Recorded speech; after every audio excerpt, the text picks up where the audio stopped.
Good morning అండి అందరికీ స్వాగతం ఛానల్లోకి. నా పేరు సుచేత చెలుపులో. ఒక యథార్థ గాథ ఏంటంటే, అహంకరించవద్దు, ఎప్పుడు కూడా అహంకారాన్ని కలిగి ఉండవద్దు.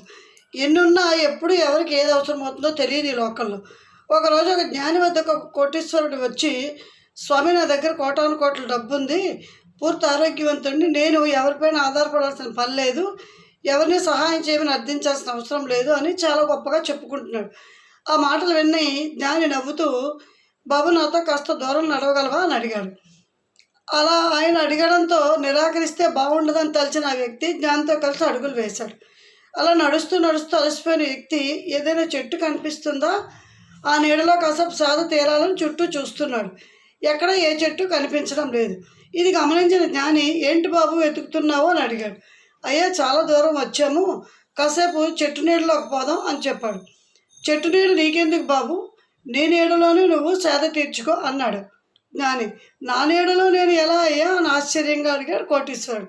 నువ్వే కదా బాబు నా దగ్గర అన్నీ ఉన్నాయి, ఎవరిని ఆశ్రయించాల్సిన పని లేదు అని ఇప్పుడే కదా అన్నావు అన్నాడు.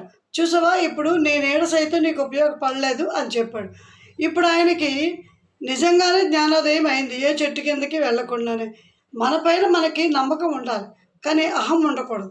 మనపైన మనకి ఆత్మవిశ్వాసం ఉండాలి, ఇతరుల పేరు చులకన భావం ఉండకూడదు. ఇది నేటి యథార్థ కాదు.